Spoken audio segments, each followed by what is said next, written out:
Fantastic. So just so we can have a record of it, it's so good to have all of you join us this morning for another round of Loeries Creative Hour. Today we've got Nkanyezi Masango, and I'll tell you more about him and the amazing work he's doing in a few minutes. But I think one of the key things is just to reiterate some of the stuff I've been highlighting a little bit as well. So if you do want to share elements about our chat today, please use the hashtags.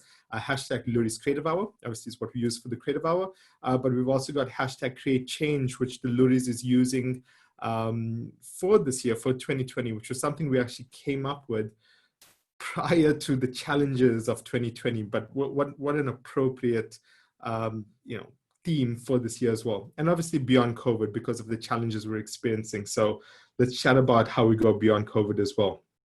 The other important thing to highlight is that because of the challenges of COVID-19 and just the challenges we've had around this year, one of the things we've done is we've made the Loeries entries free this year. So regardless of which category it is in, every single category is free. And this is just one of the ways that we're looking to support the industry.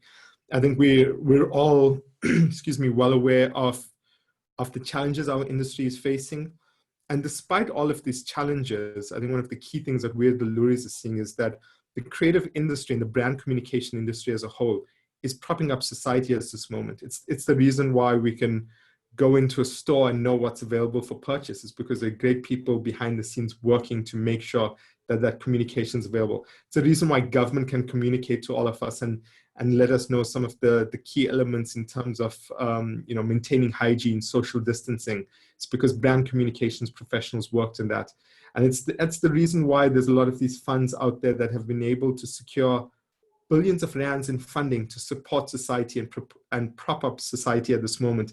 Is because brand communication professionals have been working from their homes and different environments to make that possible. So today we also have somebody amazing who's doing a work in Nkanyezi Masango, who's a creative director at King James Cape Town, and also the founder of Blackboard, which is something that I'm really interested in and excited about and want to find out more about the amazing work that you're doing. But firstly, Nkanyezi, thank you for joining us. Thank you for being on our Loeries Creative Hour today. Thank you, Preetesh. I'm very excited to chat, and I'm a great fan of Loeries. So yeah, it's an honor to be on the platform. No, I think you're doing amazing work, and I'm really looking forward to, I think everyone knows about your work, but there's a lot about your personal story and the journey that you've had that a lot of people haven't had access to. But firstly, how are you coping in this time? I mean, we're almost in a transition period in this epidemic, going from level 4 to level 3. How are you coping? How's life treating you? Are you strong? What's been happening on your side? You know what? It's actually been quite challenging, to be honest. In the beginning, the first phase of lockdown was very difficult, because I've never done anything like that before, to sit in an apartment and not move around. I think after about a month in, I started to get into a bit of a groove, and it's up and down at the moment, but I'm finding that there's definitely a silver lining, to not going into the office, and also being really focused on the things that I'm very passionate about, because I have less distractions. So I'm trying to maximize on just my focus and being consistent. Yeah, that's how I've been coping. It's tough, but all you can do is just make the most of it. And how you find working during this time? I'm sure like most people right now, you've been working really hard during this time. That process of collaboration with your teammates and with the larger King James organization in Cape Town, has that been easy? Have you found a way to make that work really, really well? Or are you looking forward to being back in the office and within that physical group again? Look, I think from a social perspective, I definitely missed seeing my colleagues at King James. King James is such a we have such a strong social culture. We, engage at the bar as much as possible. We all catch up. We go to lunch together. So that part I miss quite a lot. From a work point of view, I've actually found that I think, we've been very productive, more than I could have imagined, actually. In fact, I'd say I've been working a lot harder at home, I think lots of people agree with you. Right? Yeah. So yeah, from a productive point, we are highly productive. Whether or not the work-life balance is right, I think that's debatable. It's almost like you kind of living at work, sometimes. Like when you're working from home, you just feel like you're living at work. And those boundaries are not there, right? So you eat at the dinner table, and then you still have your laptop again at your dinner table. Like, you don't know whether you're home at work. So it's a little bit confusing in that sense. So that's still something that I still need to figure out. What is home and what is work, I think we're all in that same boat. I have no idea. I'll wake up on the weekend and have anxiety. Look at my laptop. Oh man, I was supposed to be oh no, it's a Saturday. Yeah. You don't need to hop onto a Zoom call. You're not late. I know how that feels. I want to say hello to a few people. I mean, it's I'm just going to pick a few names and just say hello, just so you know. Cool. Claudia Ferreira, Melissa Rath, Nomen Chingila, Precious Masilela, Raymond Kuru, just a few people who are joining us today. Thank you all for joining us. We have people from across Africa and the Middle East to join our Loeries Creative Hour. So it's good to have so many people actually join. Just something to add in between as well in Nkanyezi to tell you some of the work we're doing. Next week, we're doing a focus on Nigeria. So we're doing a Nigeria week. So please, everyone, stay tuned to that. Look at some of the focus that we're doing on that. In Nkanyezi, one of the other things I want to chat about is, and I'm sure everyone who's joined this, and I've read up the story, but I think you're going to tell this so much better. So, a South African in Hong Kong, which is the title of your book. So that's what we always go. What would your book be? And you say, a South African in Hong Kong. So tell me more about that experience. So the reason why, when you asked me what would I call my book, and I said a South African in Hong Kong. So I moved to Hong Kong. I was born in Joburg, first of all. And then around 2007, I moved to Hong Kong. And when I moved to Hong Kong, I felt like I went through so much transformation there, and it almost defined me. A lot of who I am today has to do with my experiences in Hong Kong. And I experienced culture shock. I experienced a lot of growth, and it opened my mind. And to this day, I feel, the Asian values have definitely influenced how I live to this day. Asian hospitality is one of the most iconic parts of Asian culture. They're very, I don't want to just stereotype everyone or define them by one thing, but I can honestly say in the Far East, humility is a key part of who they are. The Japanese and in Hong Kong as well, very, very humble, hospitable people. And after living there, I felt like that's actually, that's a part of their culture that I want to keep with me forever.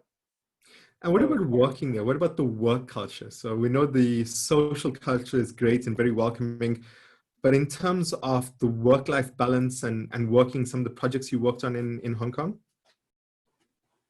The work culture is very different. So for instance, if you look at South Africa, we get up early and we finish work early, generally. In Hong Kong, the first thing I discovered was most people start work at like 10, right? Like around 10. Really? Yeah. Wow, I was expecting you to go like 7 a.m. Everyone's in the office because I've seen that in other cultures. Okay, no, that's interesting.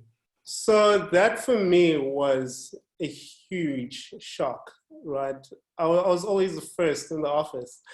And sometimes I'd get to the office and I'm like, is this a public holiday or, like people just start coming in at like 10, but they'll stay until 10 as well. Mhm. So I struggled. I had a hard time doing that because I was, coming from South Africa. I, I want to start work early and then I want to get home. But they're happy to be in the office, 8, 9, 10. And that's not on a busy day. Hey? That's just normal. Mhm. So I had a hard time with that. But also part of the Hong Kong culture is being out late. So shops close very late. And I think it's influenced by the fact that apartments in Hong Kong are very small. So no one looks forward to going back home, you know? Like you find an excuse to stay out as long as possible until you're broken and then you get home to pass out. So I think the spacing thing has influenced the culture and lifestyle. Like at 10, 11 at night, people are out and about walking. It's very normal just to be out having a coffee. People go out for coffee at like 11:30, I've seen that, So yeah. it's a very, very different world. And then from an actual working point, when I was there, the economy was very strong in Hong Kong. So what that meant from a creative point was that I don't think clients were cared that much about creativity because everybody was just buying, you know. If you want to sell a BMW, you just put it on a billboard and say new, you know. And it People sells buy just it. because. Exactly. So they didn't feel there was a need for creativity. And that's where I had a hard time.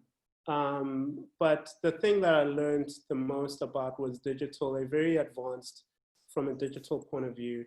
And for instance, the agency where I was working at, we were one of the first agencies to develop an app for an iPad. Awesome. Which agency was that? TBWA. Okay. Yeah, so I was a TBWA in Hong Kong, and we worked on one of the very first apps for iPads at the time. It was a new thing. It wasn't a thing for an agency to create an app. And like that was quite exciting just to work or being one of the first to work on whatever's new from a technology point. The tech is super way ahead. Generally, everything is like really advanced from a tech point of view. So I think the creativity in Hong Kong is more tech driven than it is about ideas. There's more obsession about technology than storytelling or the human side, which is what I'm about. So it was an interesting learning experience, learning about the technology, but also trying to infuse my approach to creativity, which has to do with human insights and storytelling. And just to take a step back, how did you end up in Hong Kong? I mean, how do you go from South Africa to getting a job in Hong Kong and working in that environment? Geez, yeah, it's a good question. It started off as a joke, to be honest. I never thought I would go there. But when I was living in Joburg, I worked at another TBWA agency, Hunter Lascaris, which we all know. And I met I worked with an art director, who's a Swedish art director. and we worked together for half a year, and then he left and moved to Hong Kong. So after he had moved, I sent him an email as a joke saying, dude, get me a job, get me in there. And he responded and said, sure thing, I'll arrange an interview.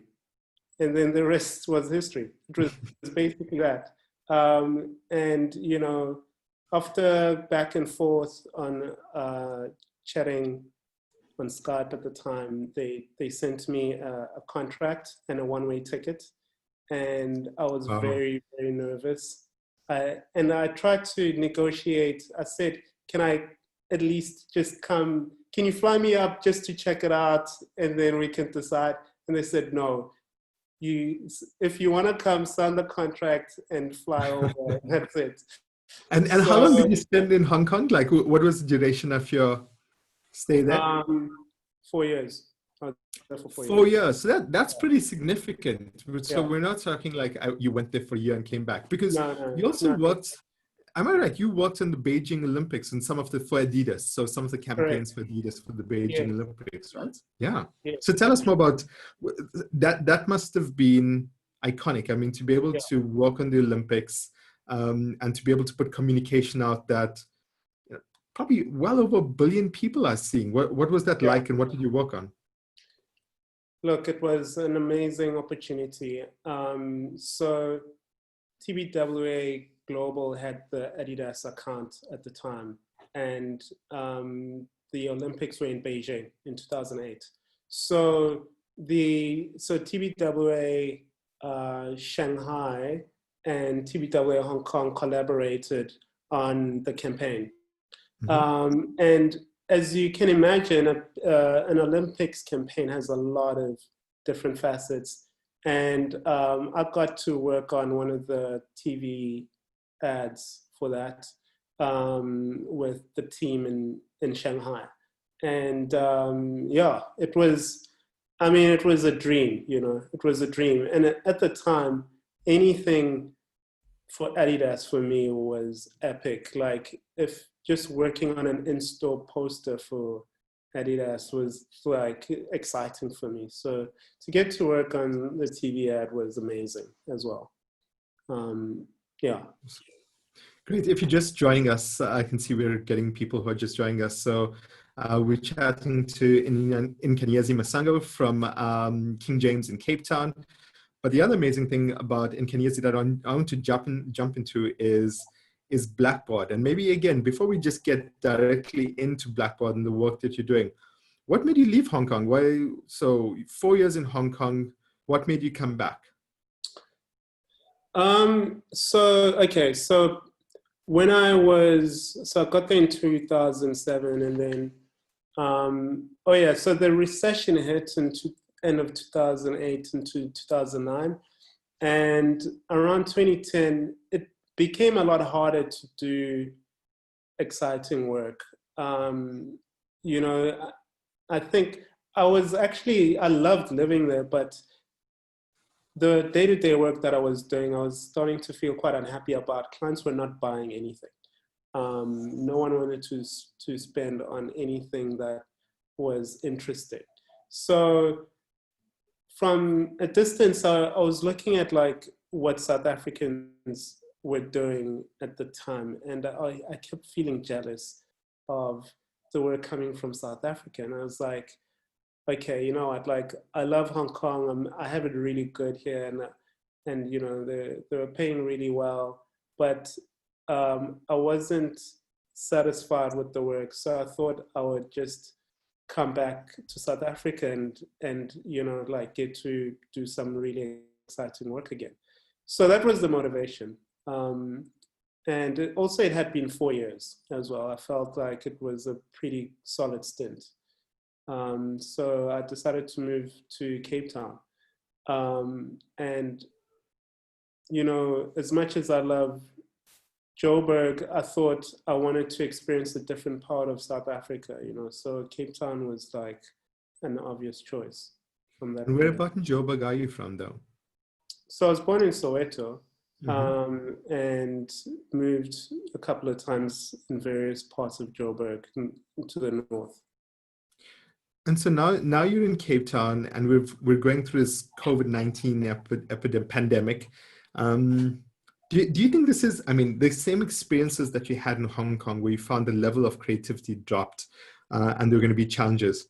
Do you think COVID-19 is going to result in that now, where you're going to be sitting in Cape Town doing this work, but the level of creativity might not be the same? What are the early offshoots that you're actually seeing right now? Positivity towards creativity, or negativity towards a more sterile approach?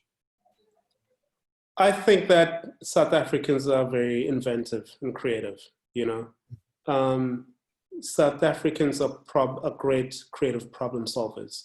So I don't think the creativity is going to drop in South Africa.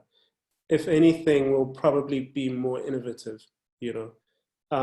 And it's a very difficult period at the moment, but I do think that it's an opportunity to really push our minds, you know, and you know, ultimately we're problem solvers. So I look at it like, how can we solve some of these issues that we're facing right now?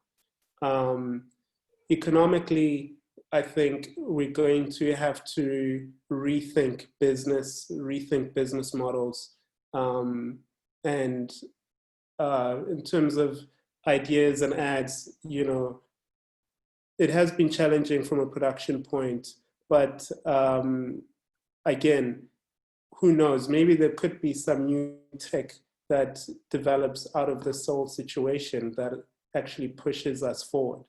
So as hard as it is, it's very difficult, and we're all taking a hit, but I think it's going to yield some really good results. I think we're going to look back at this time and say, wow, look at what we did. Look at how we solved our problems, you know. And, you know, creativity is bigger than, it's not just about advertising. Creativity is something you can apply in right down to how government approaches situations. You know, it's all about ideas. And I think everyone right now can actually apply creativity to solve the various issues that we're facing. So in short, it's hard, but I think we're going to get through it, and I think it's going to yield some great inventions. So one of the things that resonates really strongly with me that you're speaking about is that South Africans are great problem solvers, and you know, we use creativity in a great way to actually solve some of the challenges. So one of your initiatives and what you're known for is founding Blackboard. So before you tell us about Blackboard, what was the problem that you actually identified that you are trying to solve by establishing Blackboard? So it started off with, you know, I was working as a creative director at YNR in Cape Town. And every year you get interns being sent from schools such as AAA Red and Yellow, Vega, and all those schools. And every year I would go, okay, cool art director, designer, but they would always be from the same demographic, you know, mostly white males. Nothing wrong with that, but the thing that I was really trying to find was diversity in terms of like, whether it's women or, you know, just Black kids who can bring some fresh insights into the creative department. But I was really struggling. And then the more digging I did around the lack of diversity from these institutions was the fact that they were not getting Black kids into those institutions because kids from disadvantaged areas and schools are not even aware of these careers. You know, no one knows art direction or animation or graphic design. You know, if you go to Google and you talk about advertising, you know, a 17-year-old, they think it's someone who acts in an Omo ad or something like that. They don't know that there are people who create ads or come up with ideas. Anyway, so I decided I just thought, well, you know what, I'm just going to call up some schools and ask if I can just talk about the careers in advertising. And that was the birth of Blackboard. It started off as just, how can I raise awareness to some of the schools within townships in Cape Town and you know, give them at least some exposure to what I do and what they could do as well. So that it was really that simple.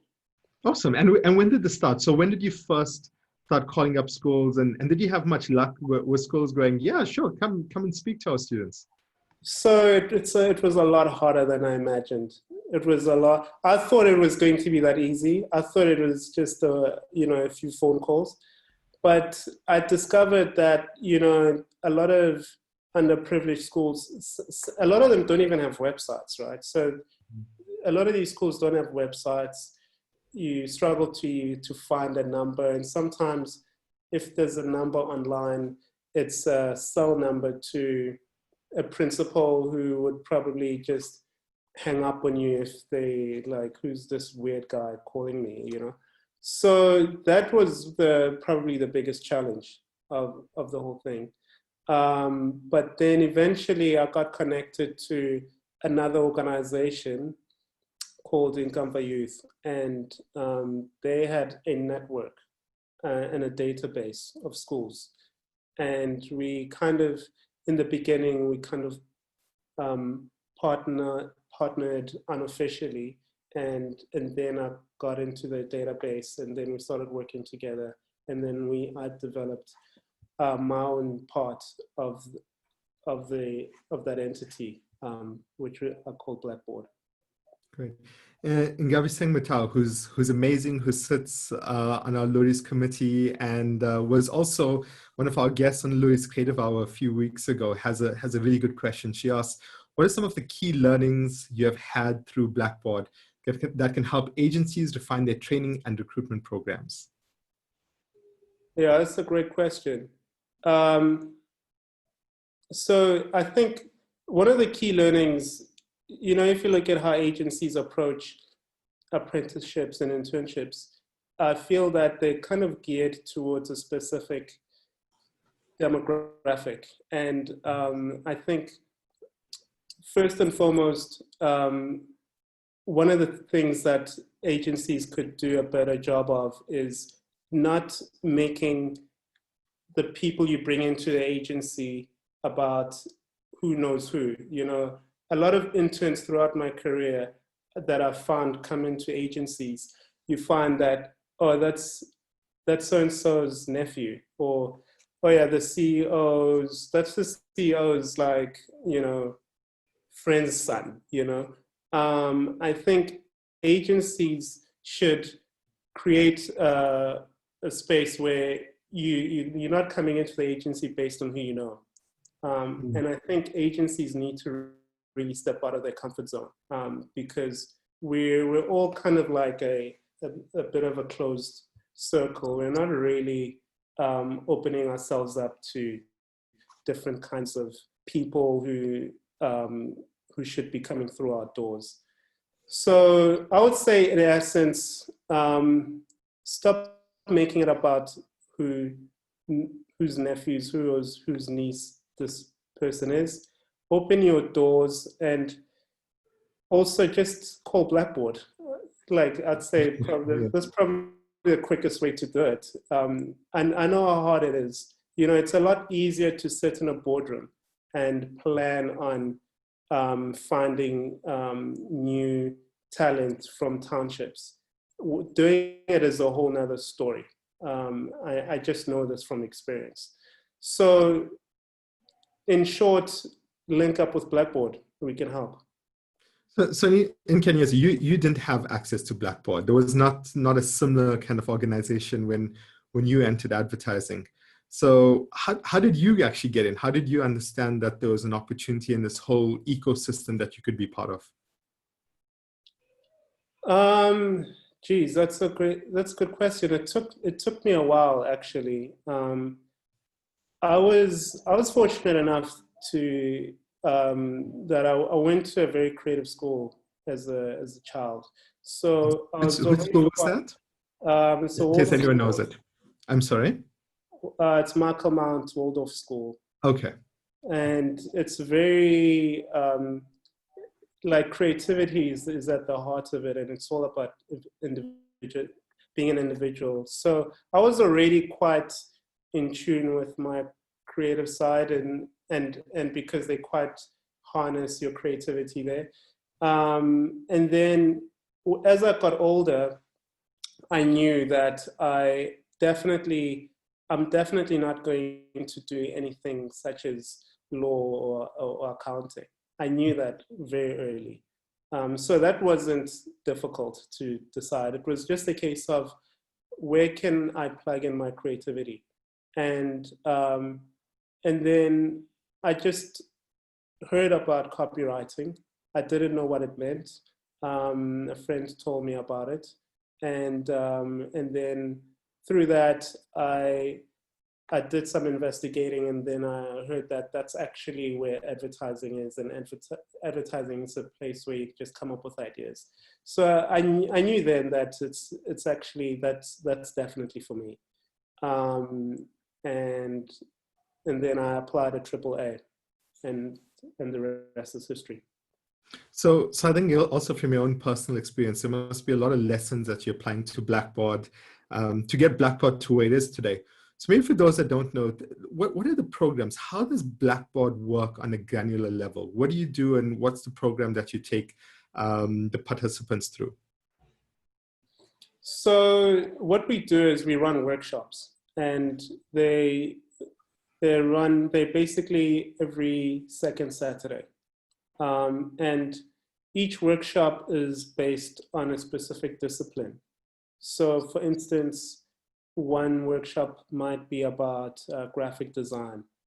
And that particular workshop, we will invite a top graphic designer, like Daniel Ting Chong or someone, and they will create they will tailor it for them, like for the kids. Basically, they will design the workshop, and then give the kids an assignment, and the kids will work on it, and then they can start to actually understand what graphic design means. And then in other cases, we'll do a workshop on post-production, copywriting, and so on. So we do that throughout the course of the year. And then towards the end of the year, during the October school holidays, the kids get to go to agencies and production companies. And they actually experience what it's like being in an actual creative environment. And we assign mentors and get them to work on assignments again. And based on last year, we had a really great response. The kids loved being we brought a lot of them here at King James, and they were a little bit rowdy. I'm sure. A lot of, yeah. Which is perfect. They perfectly, it's the perfect attitude to be in our industry, I think. You can't be too quiet. You got to be a bit rowdy. That's good. Exactly. Yeah, so yeah, they shook things up a bit, but it was fun. And by the end of their internship, they had to present ideas to creative directors, and the creative directors would feedback on the ideas. And last year, like watching them present ideas, like I felt for the first time, like just seeing the whole thing actually come to life, like what this whole thing means. After a whole year of working with them and seeing them being able to come up with an idea and articulate the idea. And by the way, they're great ideas, fresh insights, ideas that no one in the agency could have come up with. So you can't tell us there's a not. Yeah, you can't tell us that not share any. So share some of the ideas that you are impressed by. No, I mean there was, some of them are wild. There was a one of them. So the one idea was basically the problem. So they had to come up with the problem first, and the one problem was that in townships, young girls get mugged. So their phones get taken from them. So one of the teams came up with an idea of having a cover for like your phone, and the cover is basically when somebody snatches your phone, it shocks that person, right? And the idea was to collaborate with Show Majozi to promote this cover, and they called it Shock Majozi.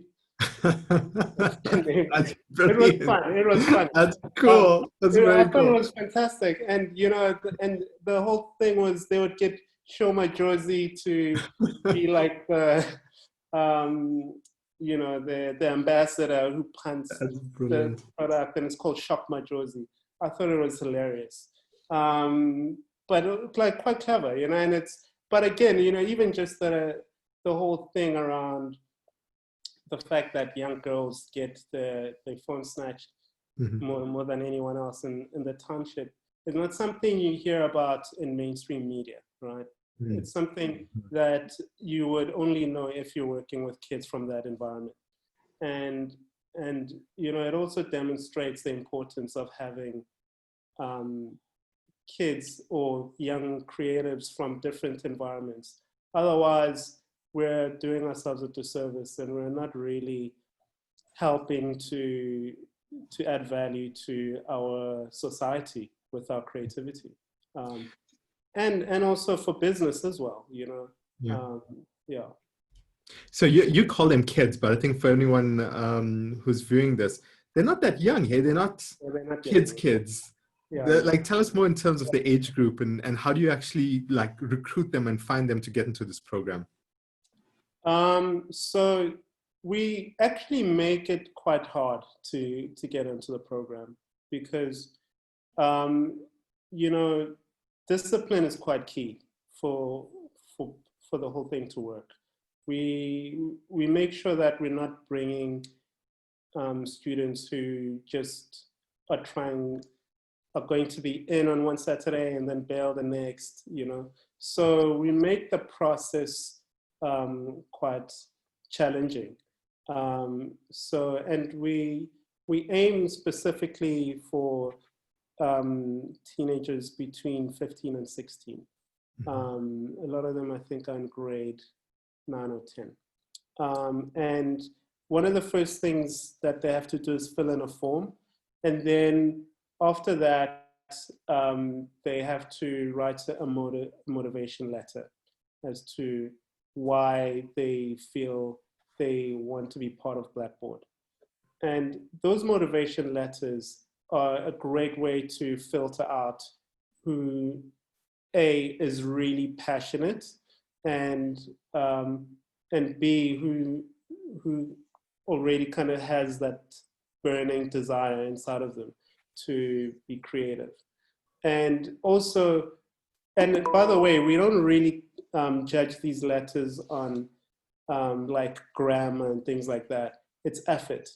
Like, for instance, you'll have some kids who'll write like a very short paragraph. And then some will write 2 pages. Without even reading, you already know who is more invested, in actually being part of Blackboard. So for us, it's a great way to filter who's really, really invested and who isn't. And we pick the people who wrote letters that are really like where you can tell that there was a lot of thought behind it. And often it's proved to work because once we have them signed up, they generally like stay with us for the whole year. We haven't really had like, kids dropping out. And a lot of these were also learnings from observing with other organizations, the Nkanyezi Youth, I worked closely with them and observed how they run their organization.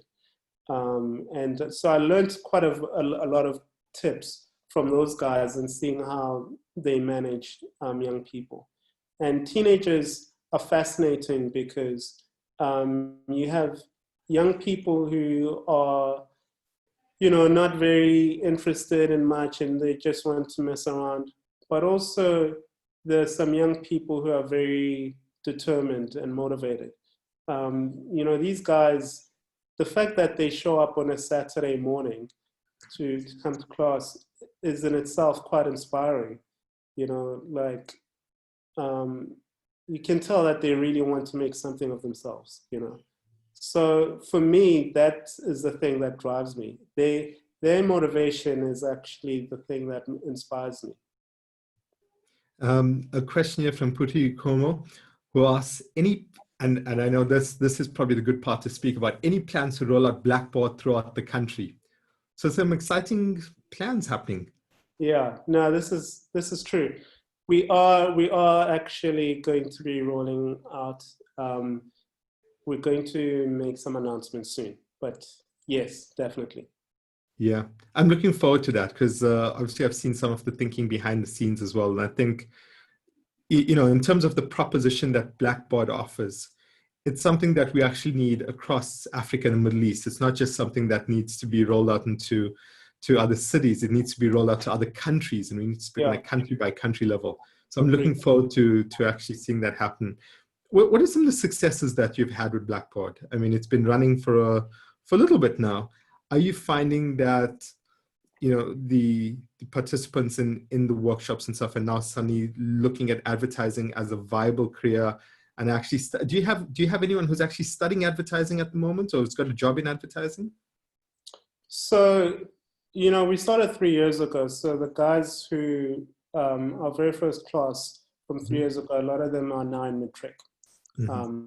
So we will be answering that question in a year. I think from next year, I'm in touch with a lot of these guys, and they're all very passionate and excited about advertising and various parts of advertising, by the way, not just from an ad agency side.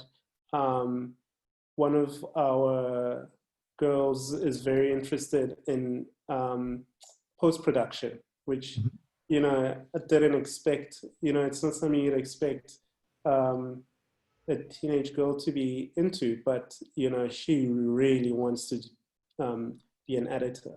So there's we have a lot of young guys who are going to be coming in next year for sure.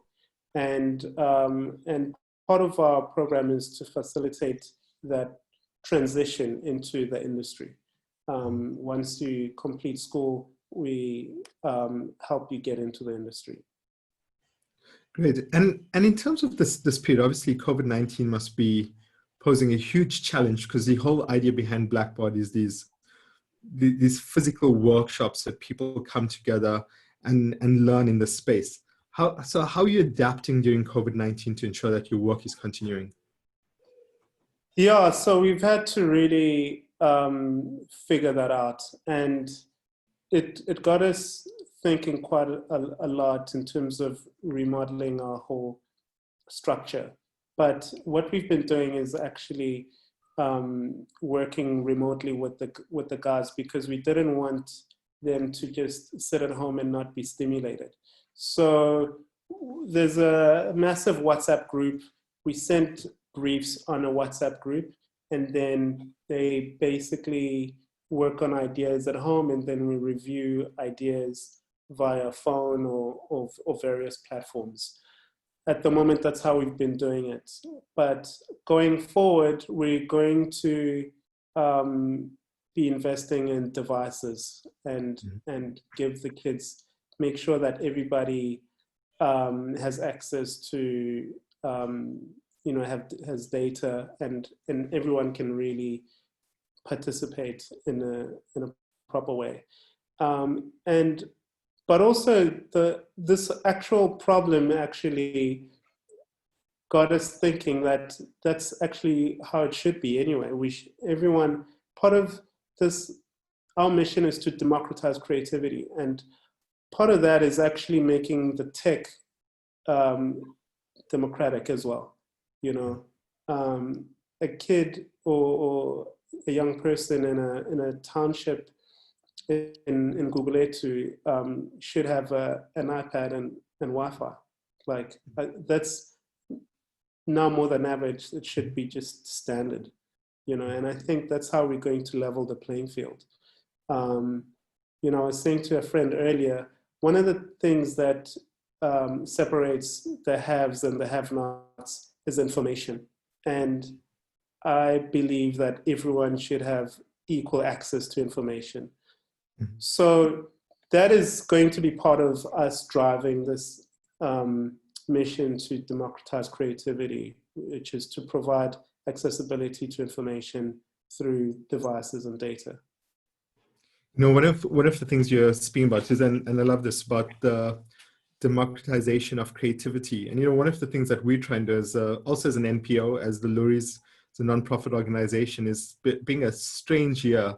We've made our entries free this year, which I'm sure you've probably heard about. Yes. I mean, how do you think that's going to help the industry? I mean, how does it help other young creatives in this time as well?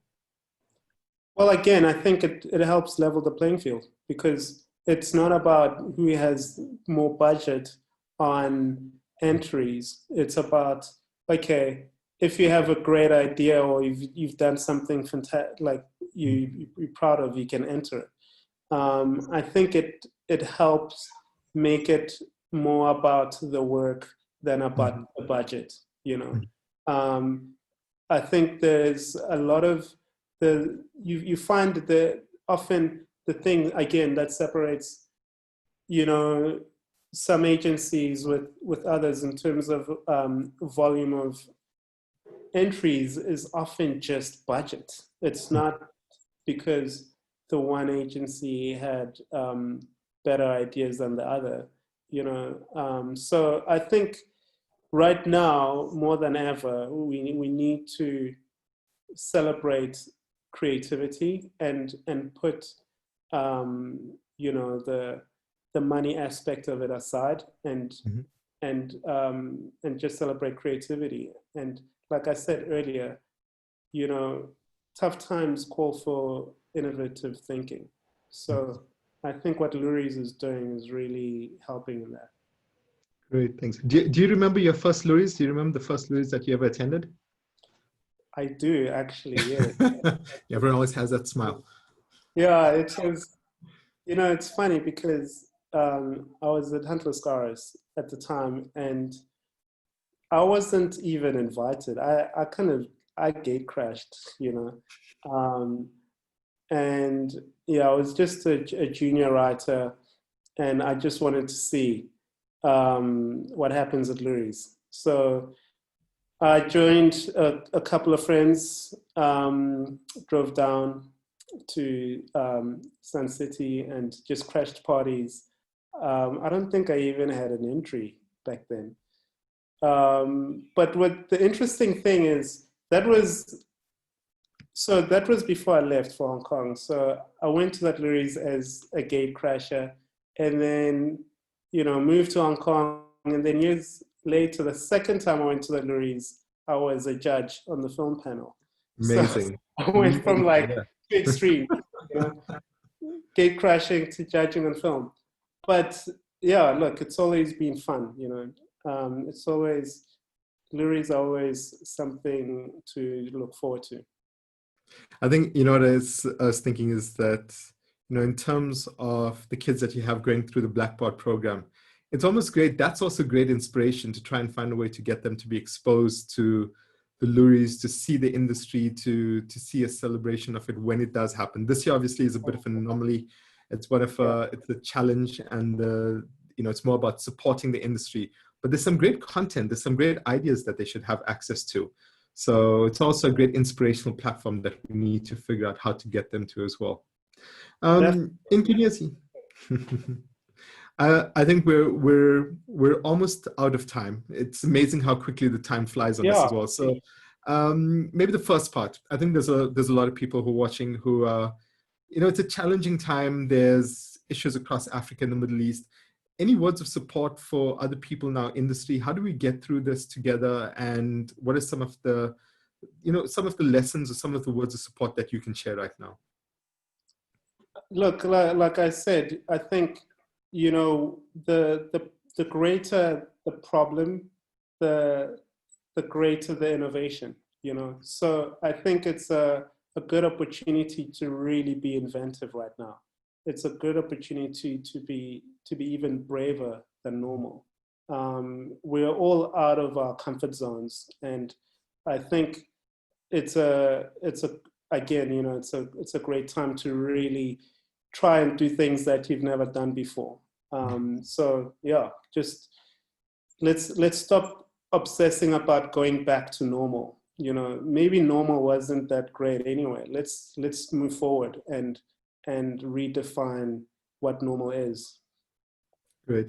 And then I'm sure there's lots of people who are keen to understand how they can find out more about Blackboard, even get involved in Blackboard. So how does somebody get involved in Blackboard, or how does somebody just get more information about the work that you're doing?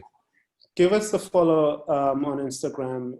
It's Blackboard_community. All the information will be there. Okay. Fantastic. Nkanyezi, thank you so much for joining us. Really enjoyed this, being able to chat about all this and understand more about the great work that you're doing. Thanks to everyone who's tuned in as well. Thank you so much for making the time to be part of the Loeries Creative Hour. Remember, entries are closing on the 15th of June, so you have about just over 2 weeks to go. So get your entries in. I hope have you got your entries in yet, Nkanyezi? Of course, yes. Great. So yeah, get your entries in. It's an interesting year, but I think it's a good year for us to all stand together. Nkanyezi, thank you once again. Thank you to everyone. All the best. And I look forward to seeing everyone next week when we have His Excellency, the ambassador to Nigeria, who's going to be on Loeries Creative Hour. So it's going to be an amazing one, speaking about, teaching creativity and all of that. So please join us next week for that, and look out for the communication that's out right now. Nkanyezi, all the best. Have a great weekend. Good chatting, and we'll keep in touch. All right. Cheers. Bye. Ciao. Bye.